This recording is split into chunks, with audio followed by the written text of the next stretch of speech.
Good morning, fellas. Good morning. I can't believe we have Brian Sanders on today. Wow. This is, Hit rock bottom. I just You ran out can't all believe it. your list ran out.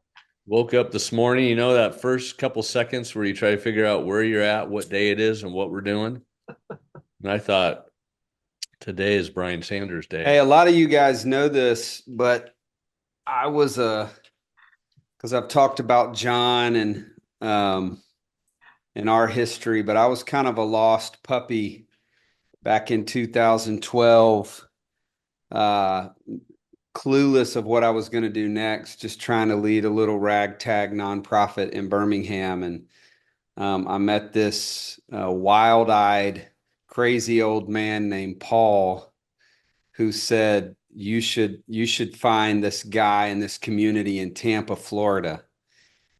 And I had already reached out to Hugh Halter in Denver and got no response. Yeah, that's what Zero. I was like. He did not talk to you. Nope. Zero. Again, I'm Nope. the backup plan. No, you weren't even a plan. There was no, I didn't know you. There were just it was just kind of this hunt. We've all been on it, but this was before podcasts, right? Really. I mean, it was before you could find content online, Totally. really. That's weird to think about that. It wasn't that long ago. So it was more of it was a treasure hunt around the globe, mostly the US of, is there anybody out there that thinks this way? And I would say, my wife would say we were kind of on the brink of just hanging up our cleats. We were like, well, we gave it a good run. We love the idea of ministry, but we don't fit in this box anymore. So let's just kind of get a job and love our neighbors, which we were doing, but obviously some of you guys know we wanted to do more. We felt like there was more. And so this community, and particularly Brian, told us to come on down to Tampa and spend some time with them. And so we went down, me and Lynn's, and for probably 3 days, met John, met Brian, met some other guys in Tampa who were still there. And I would say in large part is the reason that we're still doing this today. So So I didn't even give him a phone call return. You gave him 3 days of undivided family attention. But so always, then Hugh eventually comes around and you reach out to him, right? And then he does yeah. respond to you.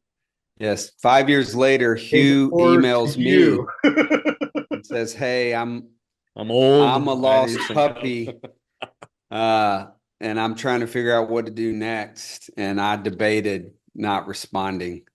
No, but yeah, just But think how much quality time you've got from me in the last 3 years. a little bit, not a ton. Probably too much. Probably too much. Brian, when did you and because I just remember the fateful day where I got to come actually speak with you guys, and that was an incredible weekend for me. But I had obviously heard about you guys, but it feels like we've all been friends for a long, long time, seen a lot of changes in the church, seen incredible changes in the culture. Like it's a different world. And I know you've been, I just wrote down, Taylor tells me you've written a lot of books. Like you used to write books back in junior high or something like that. And There's a handful. There's a handful. but the ones that, people probably know you since the Tampa Underground story was obviously the Underground Church, which I think, when people talked about the contemporary missional movement, they oftentimes would mention one of Alan Hirsch's, Mike Frost's, Shaping of Things to Come or something like that. But I remember Underground Church came out, and it read the same way to me. It felt like this is finally new ground. When people would ask me, because at that point I was traveling all over the place, and people would oftentimes go, "Are you seeing anything legitimately different?" And I would go, "Yeah, just one place, Tampa Underground." And then when I got to know the Birmingham story, I would mention what Taylor and Lindsay were helping guide down in, with that. But there wasn't a whole lot of new thought. So underground church was a key deal. Then you wrote micro churches, which still is like a framing document for the micro church movement that is obviously picking up a lot of steam, as it should. Recently, 6 seasons of calling. I appreciated that 8th chapter in that book where you have the category of like, it's too old, you're too far gone, don't even try to figure out your new calling. That spoke to me personally. But I know that you are dabbling in a lot of focus on collaborative space, collaboration. So we wanted to kind of focus in more on that today. I hope you got books coming out on that stuff. You've just become like a pretty incredible voice. I always tell people, I think Brian Sanders is like top 3 speakers I hang around. But you just always got a very unique angle, bro. And I think a lot of people really appreciate it. You've been through it, which also a lot of people appreciate now. A lot of pastoral leaders are now going through it. And so it's nice to have leaders that have had significant rugs pulled out from underneath them in their ecclesial world. So anyway, we just love you. You're a lifelong friend, somebody that we respect a lot, but we actually don't know what we want to talk about today. We maybe start us on just what got you kind of angling towards collaboration a little bit. Why that? I think if you think of a definition of a word, you go to a dictionary and they have usage, essentially connotations, or number 1, number 2, number 3, number 4, whatever. So the word is used in different ways, right? So I think if you think of the word church, probably number 1 in terms of the way the word is used is like a building on the corner with a pastor that people go to on Sundays and worship, right? That's, if you go, you look up church, that's what the church is to people. That's how they use the word. Maybe number 2 would be like the people of God, wherever they're doing something for God, representing Him, that kind of thing, And then maybe number 3, in terms of usage connotation, might be something like the invisible, universal, people of God in all time and all places, Yep. some sort of unified thing, right? So I would say the first phase of my kind of creative ministry career was to try to get number 2 up to number 1. To try to displace number 1 as the thing people think of when they think of the church. To think instead of that thing on the corner or the people that meet in that house or that business or something where they think, well, that's the church. That's my encounter with the church. So that's what I think of when I think of the church, microchurch. But what's happened to me is that in this last few years, I feel some kind of a shift to number 3. And actually, what does that mean? And should that be number 1? Should we definitely want to displace the church as just a building. That should certainly be the lowest or the least used connotation of the word. But have we done enough to think of what the church is in this kind of, I don't know, teleological sense, or this what really is the church in the eyes of God, in the heart of God? And there's What's number 3 again? just like this transcendent, unified thing that belongs to God or is seen by God as one thing. The body of Christ being one. Yeah. Yeah. So somebody said the greatest evangelistic tool in the world is the unified effort of the body of Christ. Like that's what displays and obviously what is that, like John 17 And Jesus may have said that same thing. yeah. So, but he may have, we think he did, but pretty overlooked. So is that kind of what you're saying? Yeah, so if like we've all been a part of what you would have to call the missional movement, which is this sort of 21st century iteration of whatever, the pursuit of the mission of God in the world.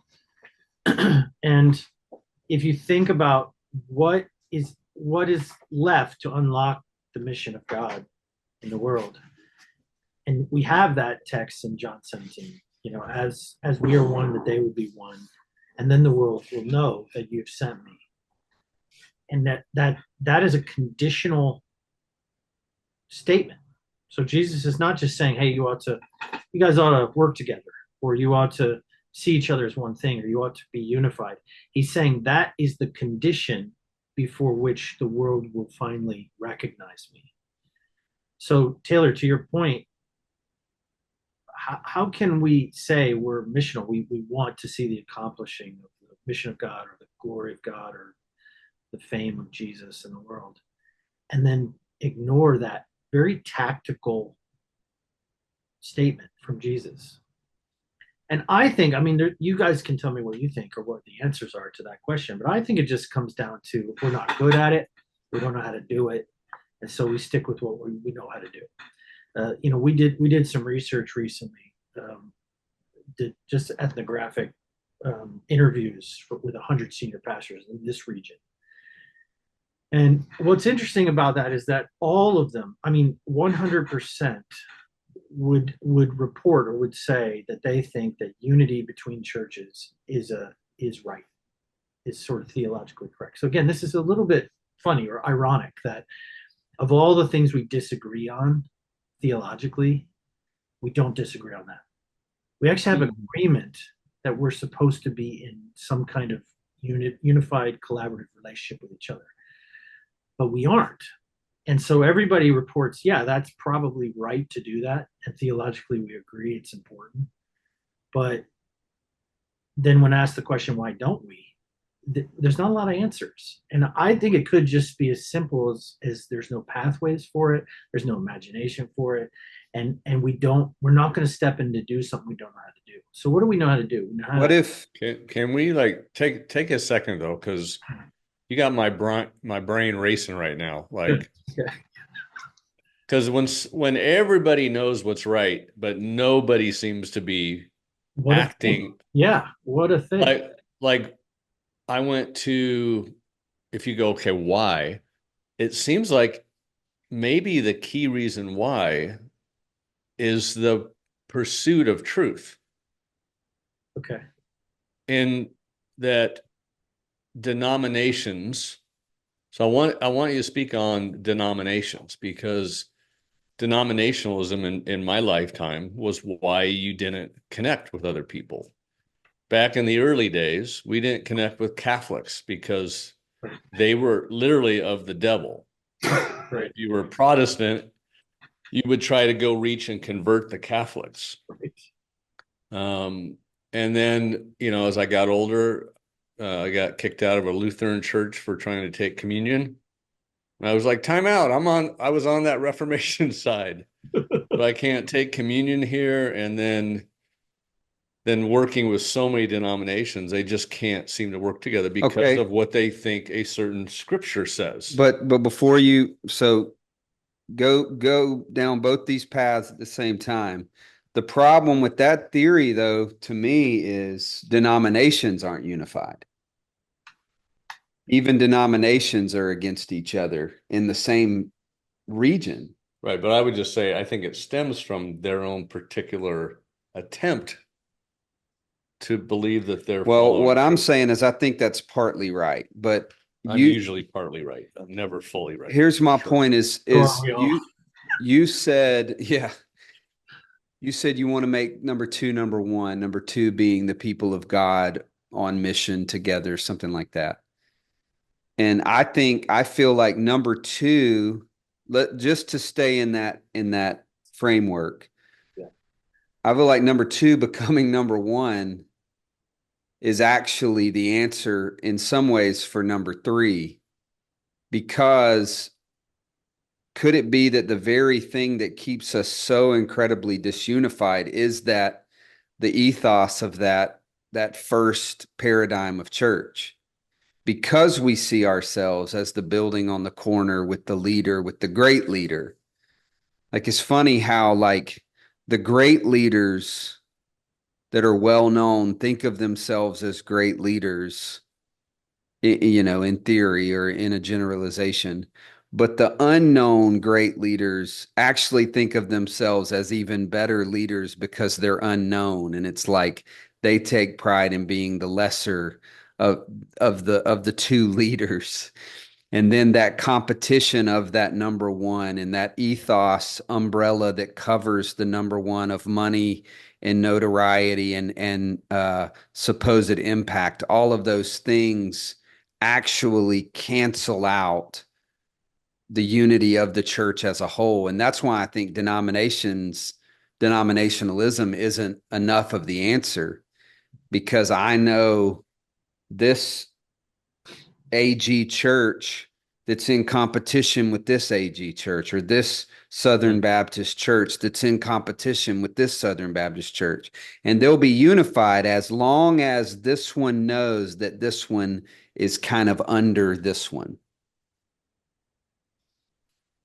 Yeah, I mean, there's dark forces at work, boys. I mean, the house divided against itself cannot stand. I mean, I don't want to be, too abstract here, but I do think that all of the forces that move us, whatever that is, centrifugal force that move us away from unity or away from each other, they are myriad. They are many.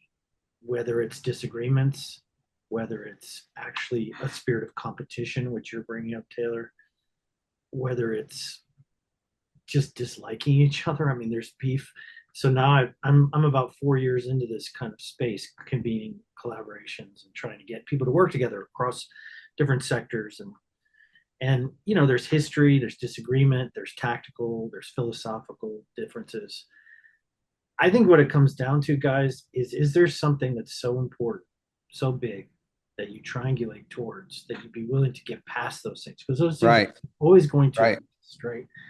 And I think denominations are not set up necessarily to achieve some great mission together. So to your point, Hugh, denominations don't solve the problem, even if everybody was willing to be Catholic. Catholics don't agree. Right.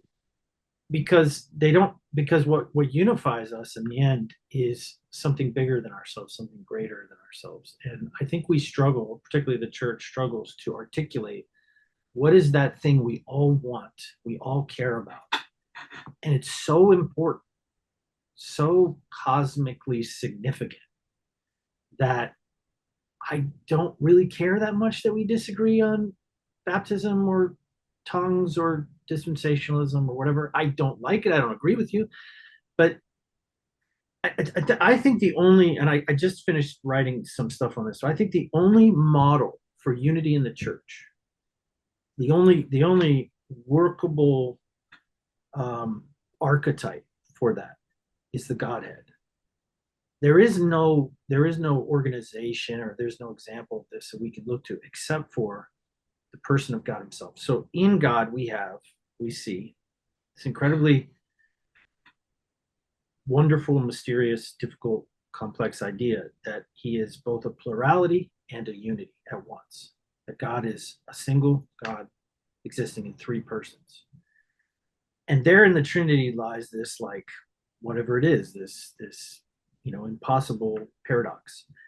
But that's true for the church as well, that the church is both a plurality and a unity.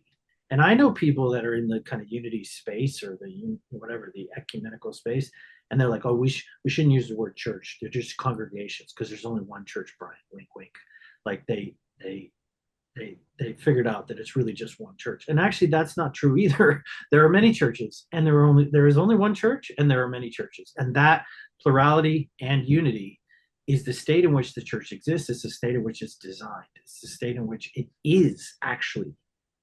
It's not about us making it that, or it's really just accepting a condition, a state which already exists, and then working with that. So I can say, Taylor, you're like that AG church argues with that AG church or has competition with that AG, but there's still one church. So whether they like it or not, even, and I'm not saying denominationally, I'm saying in the heart and mind of God, they are Right.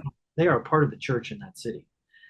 And so they can fight against that, they can deny it, they can refuse to play with each other, they can tear each other down, they can elevate one above the other. But this condition in which the church exists, and it exists for a reason, it exists as a unity for something, for the mission of God, for the flourishing of people, for the delivery of the good news about Jesus and the kingdom of God. And I would just say we're underachieving in that identity. We just aren't paying attention to it, or we're very small minded. And Do you think it's possible that this new political Jesus, this new political unity is just simply because there's been this vacuum for quite a while on the true mission of the church that would bring us all together, that now we get this even worse iteration of kind of a macro street cred on what our movement is all about? an interesting idea. I mean, I wonder if because we can't articulate that clear mission. So if I get together, people working in anti-human trafficking or something, all these agency heads, they go, well, yeah, we want this to not exist. We don't want people to be exploited in this way. And everybody is on the same page with that. Foster care and adoption, they might say, we want every child to be in a loving home, a safe, loving home. And people are ready to lay down their lives and their career and make sacrifices for that. Everybody. And by the way, it takes about 30 minutes to get to that clarity with a group of agency heads around a cause like that. We do the same thing with church leaders. We're nowhere near articulating clarity on Right. What are we doing? What because I think what we've reduced the church to is like growth. So if I'm a pastor, let's just say, I hate to pick on pastors because it'd be true of nonprofit leaders and whatever. If I'm a pastor of a church, what is my mission? My mission is to grow my church. It's to see the thing I'm doing add people or grow or be effective or whatever. So good things. And if you ask me to think beyond that, to think citywide or to think the world or to think even about partnership with other churches in my neighborhood, I have no frame for that. I have no language for that. Have you thought about, and John, I'd love to hear any, I feel like a couple of things are racing through your mind, but have you thought, Brian, because I know you're leading a lot of efforts right now of just unifying all of us. And I feel like we're doing the same here. And there's a lot of us. There's a lot of people that are linked and arm in arm and all over the world. I feel like we could point to kind of every corner of our globe and say, there's a unity here. I want to kind of frame this in a way that doesn't take us in the wrong direction. So I think that'll make sense when I say it, but what if in part we are very unified, but there's just a small number of us? Right. Well, what if, yeah, but and I guess I would say it like this, but, and I don't mean it in the way that, oh, let's not waste our time. I don't mean that, but that's the only way I can think to say it right now.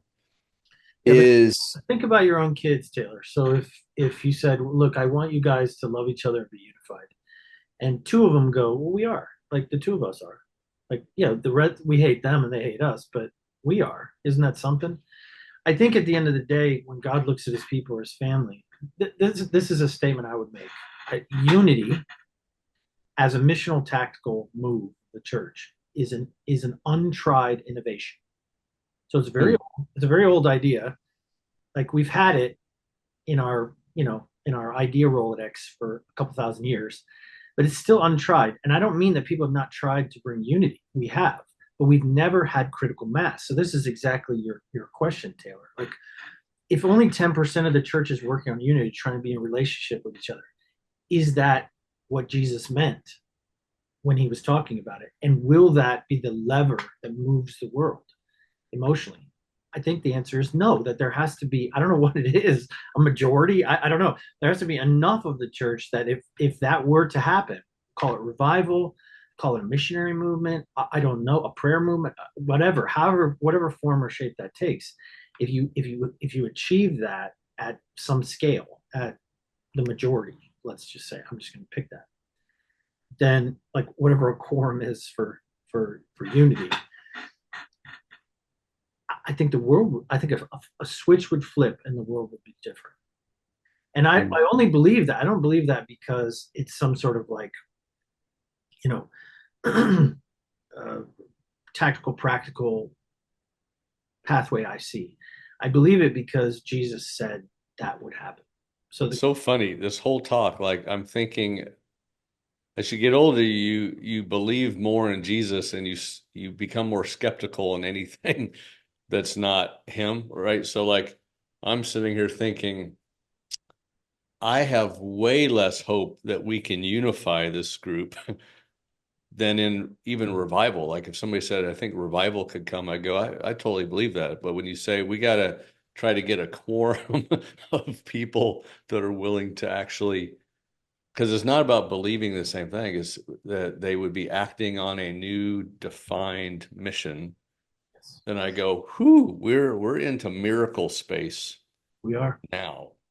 Now, when a flood comes over and the whole town is 7 feet underwater, we have seen the church in almost any place that happens, kind of they all rally and it's about survival, right? Or it's about saving physical lives. That seems to always work.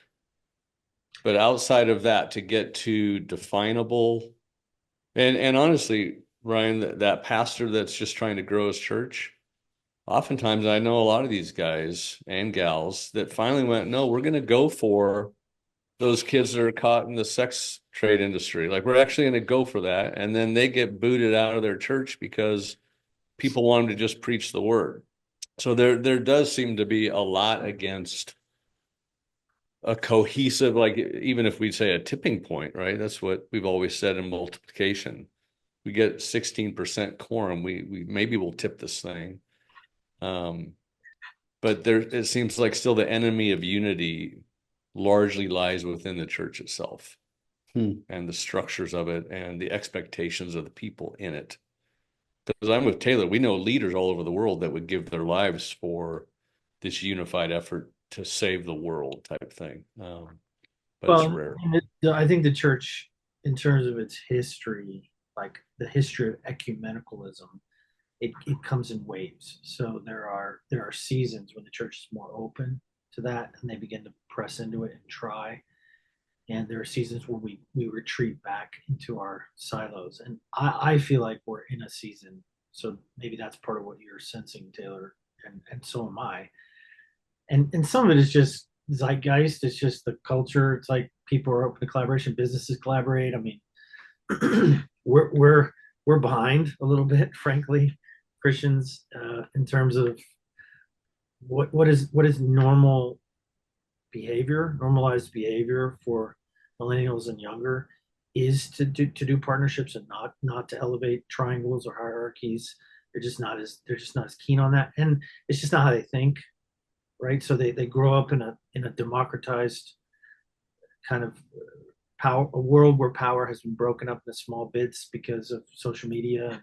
Everyone has a voice and so on. So this stuff's just not going to make as much sense to them anymore.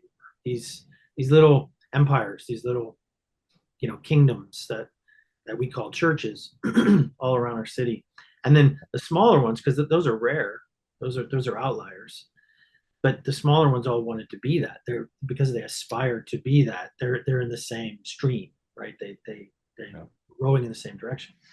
But that is changing, and I just think that there's a new sensibility. But if we don't have, this is my belief, if we don't have the theological guardrails and the missional commitment to make something out of that, then we'll miss the window too. We'll miss a moment in time in history where we just end up building separate new kinds of silos or new kinds of empires or whatever. So I think there's a moment. I think God is up to something.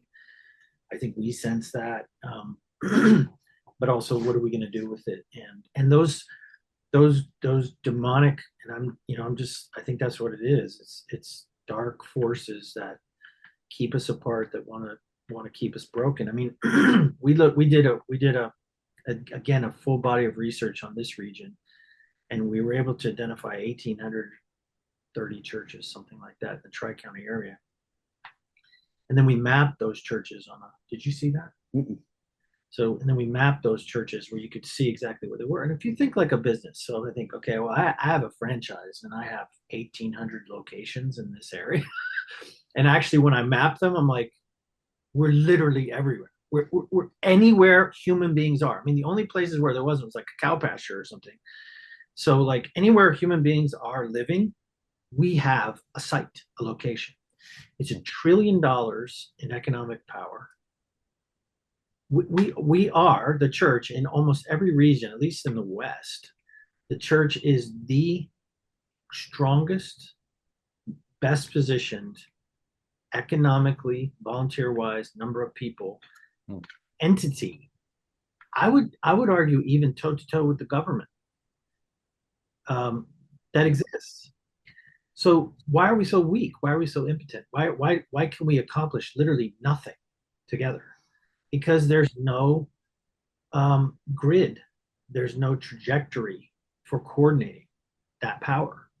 So it's incredibly clever of the enemy, whatever's I don't know, whatever forces are keeping that thing broken up and fragmented, to be incredibly weak and to feel weak. I mean, the average church or pastor, we don't want to make them the enemy. They're just trying the best they can, but they feel really small and inadequate and inferior. And in many ways they are, because they're disconnected from the whole. So this idea of like unity is not just some spiritual feeling that we ought to have with each other. It's a economic, social, political. That's a strategy. Yeah, we are the most powerful thing in our cities, and yet we're incapable of exercising or leveraging that power for good or for Jesus or for the kingdom, because we have no communication pathways, because we have no coordinated maps, because we have no relationships with each other, because we don't know we're sitting on a gold mine. What would exercising that power look like? What's some just basic examples or dreams that you have? Well, Hugh just brought up the idea of, a flood comes in and all the churches coordinate. And I think which y'all just experienced. Yeah. And I think that's us at our best. I think that can happen. So a cool example of that is what was the hurricane that went through Houston years ago? It wasn't. That's the one I was thinking of. Yeah. So like the Houston Response Network, I think is what it's called, came after that storm and mobilized, I don't know what it is, 1,000 churches, a lot of churches in the Houston area to deal with that crisis, right? And for a couple of years there, they were still being this kind of conduit for the volunteer power and economic power of the church for the sake of that problem or dealing with that disaster, that crisis. But what's cool is what happened after that. Those guys who I've met is they were kind of, after it was over, they were they're looking at each other going, what do we do with this thing now? We have this network of some 1,000+ churches. Do we just shutter it? I mean, what do we do now? And recognizing that this is what's called dense network or impact network. That's what they had. They were sitting on this gold mine, which didn't exist before the disaster and now does exist, where they could connect and network all the power that is in that church. So dealing with disasters is number one. Like, to be able to say to a city manager, listen, there may come a time where you need help, and this is the number. This is the one number to call when it's time. And right now, if you're a city manager, like if that hurricane would have hit us direct, it would just ravage. We're not ready for that. We can barely handle the water that comes in. No, we've been destroyed. And if you're the city manager of Tampa or St. Petersburg or something, and you think, okay, I need to reach out to Christians, they'll probably help. Well, who do you call? What number do you call?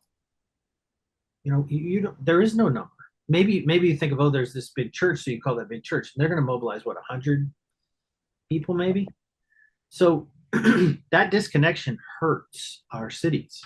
Not only does it not make the gospel known and famous, and not only does it not, probably doesn't please Jesus to disobey him, but also we're not available. We're not reporting for duty in a sense in our cities. Obviously, that might be something that you try to see happen, at least some basic infrastructure for communication or whatever. I remember when the Houston thing hit, a couple of my friends that were pastoring, they said they saw the collaboration happen because many of those own churches were done. Like, building's over. So they go, we got nothing left. We might as well just help people. Which is, I think we got to learn from that. I think the more we're trying to hang on, but once you finally go, oh, this isn't mine anyway, and it's gone, at least in building form. So, but we still got our people. So let's make, that I think is something to learn from. The emptiness of what happens after the flood goes away, though, clearly it's based on the mission. So I assume the answer to this is somehow to keep a viable mission that is so compelling, people just can't not, be involved, I would think. Yeah, and I think if a storm comes through, everybody knows at some level we probably should help with that, you know. But why didn't we have that urgency? Why is the words and mission and calling of Jesus on us as faith leaders, spiritual leaders in our cities? Why wasn't that enough to do it in the first place? Yeah. What has gone wrong? And I want to say it, like, even though I'm big on small mission, do something small, do something local. I'm not big on small mindedness. I don't think that helps us. I think you're doing something small because you believe you're a part of something really big, and you're a part of healing the world essentially. Because your little tentacle, your hub and spoke to the kingdom of God, to the reign of Jesus, is everything to you. And I do think we can be small-minded. Even a big church can be small-minded, because they're not thinking about, like, I was talking to a guy not long ago, who works in foster care, and he comes into state. They come into states, and they try to do these campaigns in the state. And one of the first meetings that they want to have is with the governor, to sort of build a relationship and a coalition essentially with the governor, to get buy-in from the governor. And then we started talking about megachurch pastors, and he was like, "Oh no, this is what he said, and not tongue in cheek, but this is he felt was a factual thing. It is much easier to get a meeting with the governor of a state than a megachurch pastor." Really? And I was like, "Oh, you're just, that's like, you don't vote for a mega you're church just pastor. you're just being tongue in cheek." He's like, "No, I'm dead serious," because I thought, "Oh, that seems harder to get a meeting with the governor." He's like, "No," and this is why. Because a governor, no matter how busy they are, no matter how many things they're trying to deal with or constituents are dealing with, they probably think that the orphans in their state are under their purview. Like, that's part of their problem to solve. Yeah. A megachurch pastor doesn't necessarily feel that way. Right. They don't necessarily feel that the orphans in their region or their neighborhood are their responsibility. And that's a massive problem. That's a massive difference, especially if you are leading some big, heavy resourced Christian thing, Yeah. to feel that's not my remit. That's not my purview somehow to deal with that. And I think that's small-minded.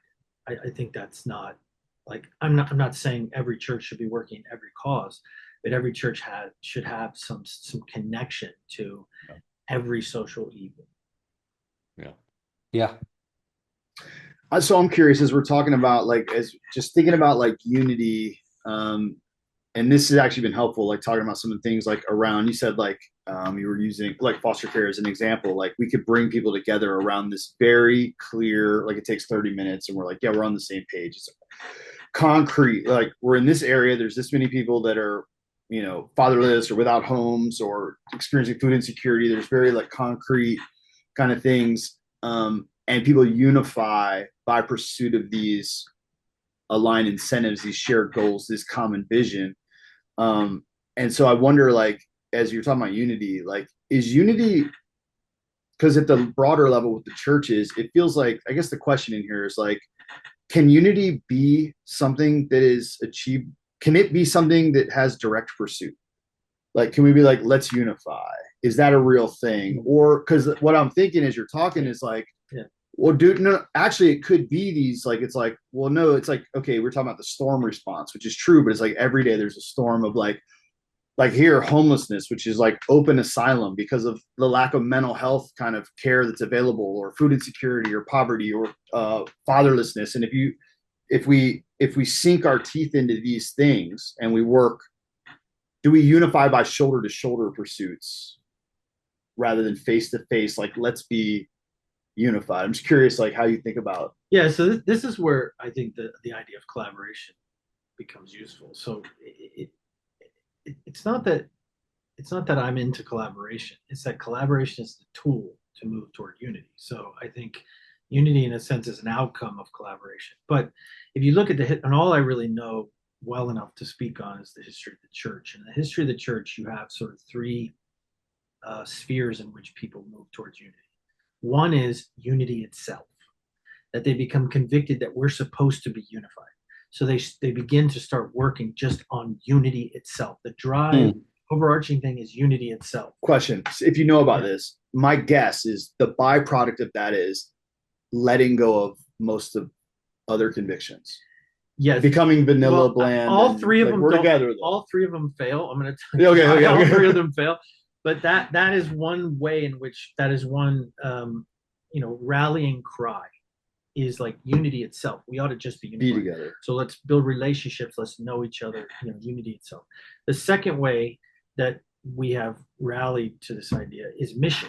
So I just came from the Lausanne Four gathered, and that is like the history since 1974 of world leaders coming together and saying, let's complete the Great Commission. So it's mission itself is the way we're going to put down our differences, or we're going to try, or take a shot at putting down our differences, because the mission of God, preaching the gospel, whatever it is, and how that's been redefined in each of these congresses, to include proclamation and demonstration, and to include justice, and to begin to include, now new realms of climate change and so on. Like, what does it look like to preach the good news? But that's around mission, unifying, and that's the only camp I would have been at. I would have been like, yeah, I'll be in unity with people as long as let's go do mission. So I come from that circle probably. But the third is revivalists, or this is like the prayer movement people, the people that want to see the church experience the Spirit of God in some new way. So we ought to come together to pray, or to worship, or to experience, to let, like a new Pentecost, to let God fall on us. And revivalists gather for that, for awakening or some kind of spiritual thing to happen. But of course, all three of them have their own history of breaking down, and why they break down. Unity movements break down because of doctrine. They break down because eventually, if we hang around long enough, we either give up our doctrine and just become this totally amorphous, universalized thing, or we just break apart because they're like, I just can't with you, that's too far. And so we got to go, and then fragments, whatever. The missionary movement, I think, just can lose steam and lacks clarity on what is it we're trying to accomplish. So they start to disagree about what is mission and what is strategy. And of course that. And then the revivalists, I just think that comes and goes in terms of people's view of charisma and what could be argued as anti-intellectualism. So you're not helping yourself by cutting yourself off from the theologians and the thought leaders and people that want to integrate, for example, life and work, who want to talk about being a good physicist for Jesus. And the only game in the revivalist world is prayer. And, and like the Spirit coming down, and you don't go to work necessarily to be a really good chemist or something. And that's where, the kingdom comes. The kingdom comes in the place of prayer or encounter or something like that. And of course, where I'm going with this. Maybe unity is all three of those things. And actually, they all three have to be equally weighted and equally valued, and one isn't enough possibly to get us to the thing Jesus was imagining when he was talking about it, that you'd be one as the Father and I are one. So what does that unity look like? So that unity is existential, like they've always existed in it. It's like missional. So there's this idea in covenant theology of called the Pactus Salutis, that somehow before time, the God, the Father, Son, and Spirit look at each other and go, will we give of ourselves to save this human race? And that there's a covenant made in the Godhead to give up the Son for the sake of the salvation of the human race. That they break themselves apart. I mean, what Jürgen Moltmann calls God forsakenness, to feel on the cross Jesus saying, "Why have you forsaken me?" To feel that separation of himself, to essentially pull himself apart, to experience a breach in his own person. What is that important? That God would allow himself to be fragmented like that. It's the salvation of the human race. That is that important to God, that he would do that. So mission is a driver there towards that. And of course, the pouring out of his Spirit is important to God, to his people, whatever. So I don't know exactly, but to your question, John, I think yes, unity can be a driver to pull us together, but I don't have a lot of faith in that lasting. You know what I mean? It feels to me like even to bring this down to a practical, because a lot of people that would listen to these podcasts, they're already thinking their city, their town, their enterprise in that town, where the righteous prosper, the city would rejoice. Like they're thinking this way. But it seems theologically like for the average person just go, I want to be involved in this unifying movement. It is that emptying. It's the willing to be fractured. That's why I think in John 17, Jesus is going, I pray that they would be one as we've been one, right? Like that's actually world unity. I want them to get, but it also included that fracturing, right? And I think on a practical level, Hugh, it's like just find someone to partner with. I think it comes down to, so on a micro level, it's partnerships. Yeah. And if I had I had a meeting with a family recently, not locally, who is probably going to give away about $1 billion in their lifetime, and we were talking about, we looked at their sort of giving portfolio, and I was like, how many of these, it was probably about 30, 40 organizations that they have historically given to. And I was like, how many of these are in dynamic partnerships, collaborative partnerships? And they didn't know. And my encouragement to them through many hours of working on it was like, I think you should not support any agencies or ministries that cannot demonstrate Yep. in the 21st century, that cannot demonstrate dynamic. Yeah. Like I love that. I think that's a practical challenge. And I feel that deep in my soul too, man. I would say, just kind of a personal testimony, wherever I've ever lived, I feel this, and it's not like a conviction. It's deeper than that. I would say it's like magnetic. Like I'm always looking, particularly for the kind of the more gritty, hungry, and I would even use the word weak.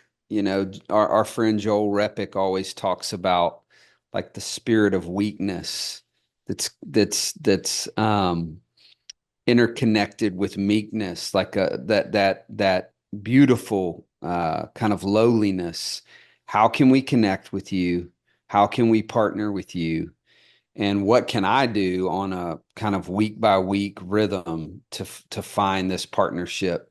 I find that as exhilarating as I love to create. I love to start new things, but I actually find that as exhilarating as creating new things, finding organizations in my local context that we can partner with. Maybe you're right. Maybe that's a precondition to collaboration, is weakness. I think if you feel strong, if if you feel self-sufficient organizationally, you won't look for partnership. Yeah, if it at best you'll just say, "Oh, how can we help you? We don't need anything from you." And Yeah. that's a posture that I'm not super interested in. Well, and it's not what we're talking about, is it? So what is the doorway in which people can walk into meaningful collaboration? I do think it is need. It's realizing either because your mission is so big, your thing you're trying to accomplish, like, working in some of these cause areas, some of these people have given 20, 30 years of their career to this, and they run massive organizations, 100, $200 million a year enterprise. And you can feel very sufficient. You can feel like we have a lot of stuff going on, whatever. But if they really care about the mission, this is what I've seen. If they really care about every kid being taken care of, they come in weak. They come in going, we can't do this on our own. Yeah. We absolutely need everybody's help here. And that still may not be enough.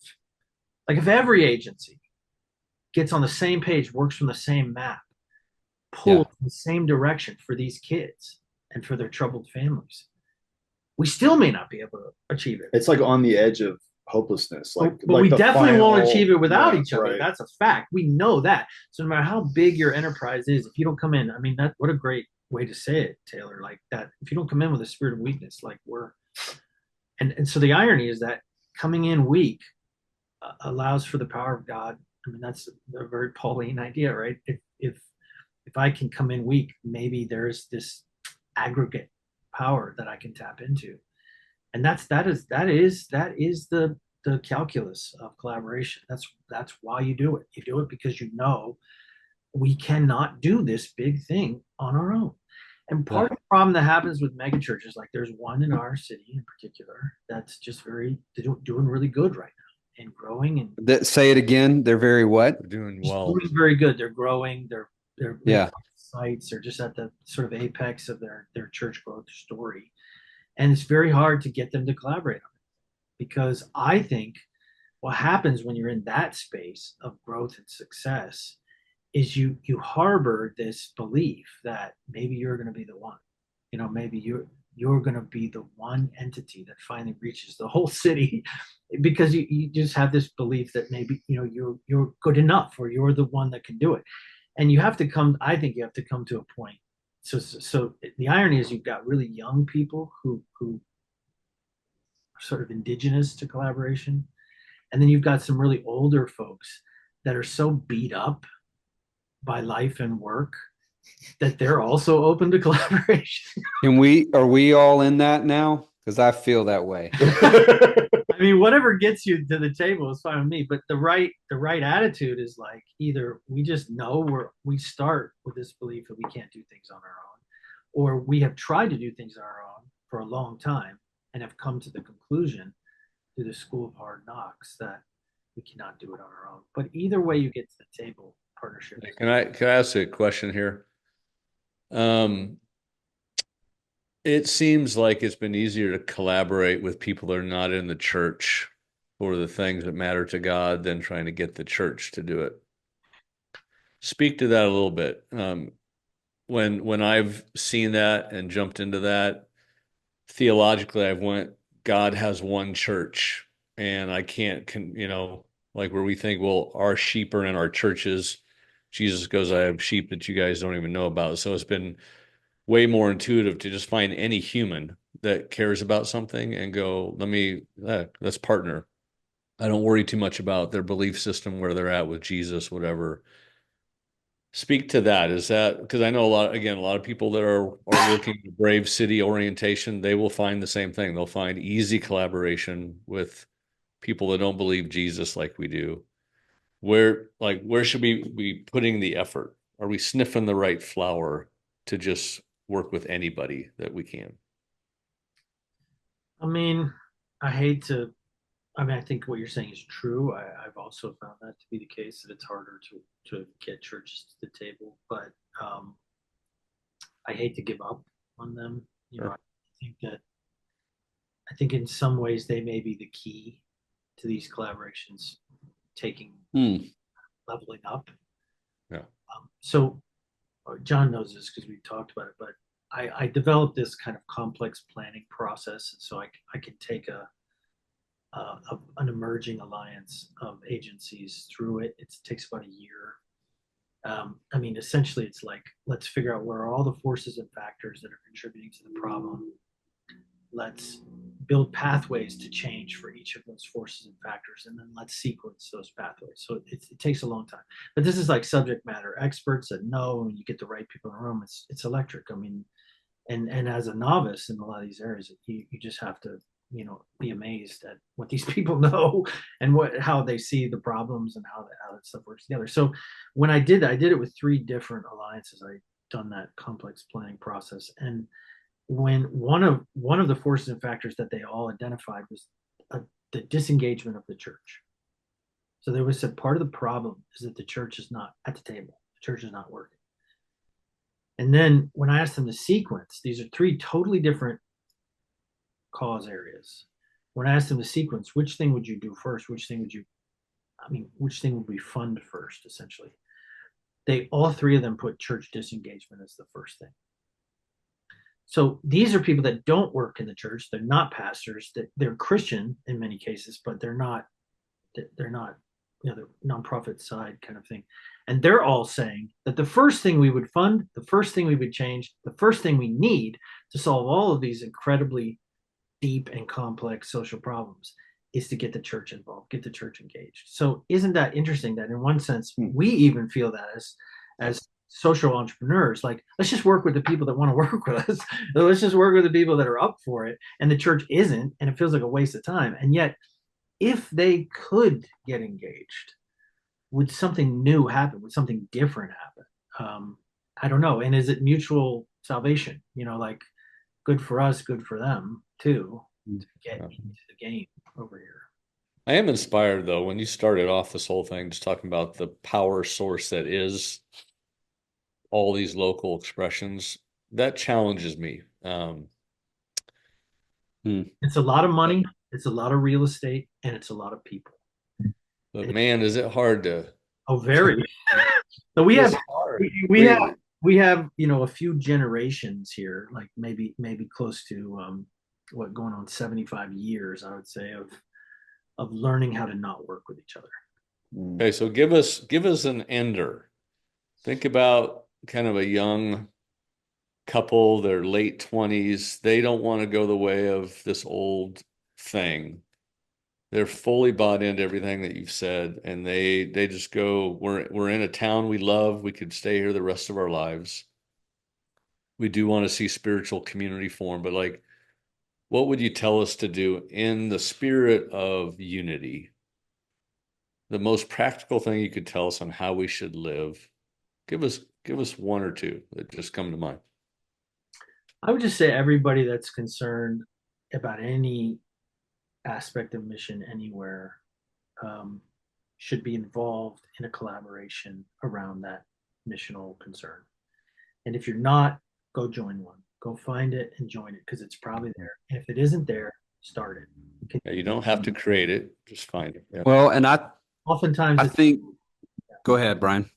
Well, I just think sometimes it's lame, or it feels like a waste of time. But this is also part of our kind of infected thinking, that we're so transactional that we enter into a collaborative space and we go, okay, we sit back and we go, what's the proposition?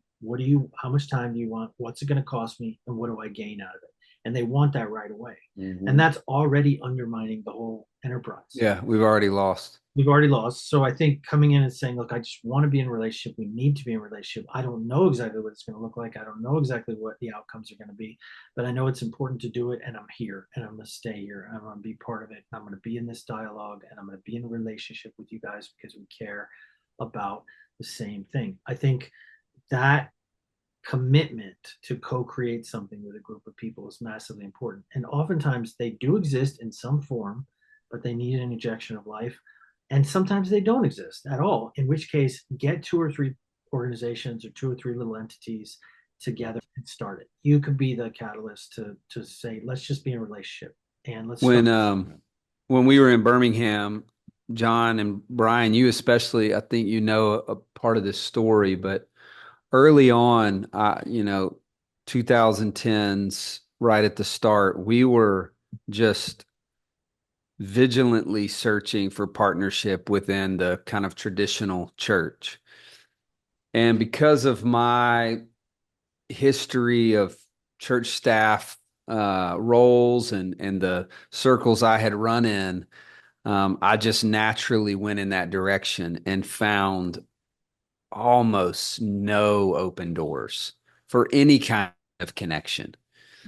And then around 2012, I stumbled across this small, predominantly Black church in Titusville, downtown Birmingham, led by a guy named Bishop Demetrius Roscoe, who I spoke with last week. We're still good friends. And there was just no question. There was no interest in what we were bringing to the table. They just wanted us to be connected to them. I probably attended that church on a Sunday morning 8 times in 10 years. Every time I did, I was immediately handed the mic without any preparation.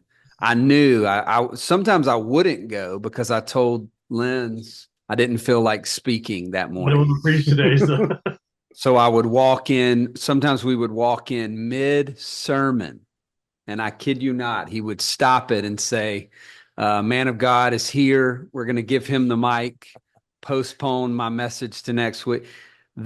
And they're like a beacon of kind of what we were talking about in the middle of this conversation that I want to challenge people with is I don't think the way of Jesus, I don't think is primarily looking for the most powerful and most influential organization in your city to collaborate with. I think the deepest, purest way of Jesus is let him guide you to where you are going to collaborate. But if you're not great at that, like me, and you don't know where to go, and you don't even know what the voice of God sounds like half the time, find the weaker vessel. Find the organizations that are just doing what they do because they love it, and I don't know even how to categorize it, but the ones that would just not want to know what's in it for them. They just love partnership. They love collaboration. They don't ask you on the onset what you believe about a certain hot button political or doctrinal issue. I don't think me and Bishop Roscoe have ever once discussed politics, ever. I don't think it's ever been a conversation what we think about the gifts of the Spirit. I do think that he would draw a line, but I just don't ever think it came to that. So that would be my recommendation for young and old leaders is seek out collaboration from those that can't massively benefit you, but you definitely can help each other. I love this because Brian, I think you've reminded us what the nature of God is. So you'll always be on the right side of things if you move towards unity. I mean, I would just say this to anybody, like go where you know the puck is sliding to. And we know God's always going to be in mission because that's his nature. He can't not pursue people. And you've kind of given us a pretty amazing, and I can't wait to like read more about the Trinity. They can't not do unity. So if we can go towards unity in any way, humility, service, you're going to be doing the right, like you're on the right path. Yeah. But after being I was on the reconciliation committee for Promise Keepers for 10 years. It felt like thousands. I know it wasn't, but it felt like thousands. I've never seen that on your resume. Meetings. I know, but it was just so many meetings trying to reconcile, bring unity, and it never felt like it took. And yet simple little things. I remember in Denver, Colorado, we were working with a very poor part of Denver, and we just wanted to do it. We called it a day of light down in this project area, and And one guy just kept coming. He brought his van that all he does is fix bicycle tires for kids because he knows that's their only form of transportation. So he just rolls around the city and kids know, hey, Joe's at that corner, and he saw what we were doing and just said, you know, can I be a part of this? He was a outspoken gay man. And he said, so you're a church? And he asked, he said, would you allow me to serve you guys? All I care about is helping kids have bike tires that aren't flat. And we were, yeah, and like, it's fantastic. I think God really cares about that. Thank you. You know, I mean, so I just learned early on, God has his sheep all over the place. And this work of unity and service it trumps everything. So I thank you for like giving us a little mojo on this today. I think it's critical. I also think it's a good challenge for like brave city type of people to also stay in that posture, because sometimes we end up doing things that actually work and look kind of cool to people. And we can get all puffed up in our exploits and enterprise, and helps remind us why we're all in our cities. We're, as we would say, we're here to incubate good work. So it's anything good. It doesn't matter what you believe. We'll help you do good things. And so this has been awesome. So We do need to wrap. He's got to jump on a call in like 60 seconds. For those of you guys that listen, you rattled off some books earlier, but you did write a book on this.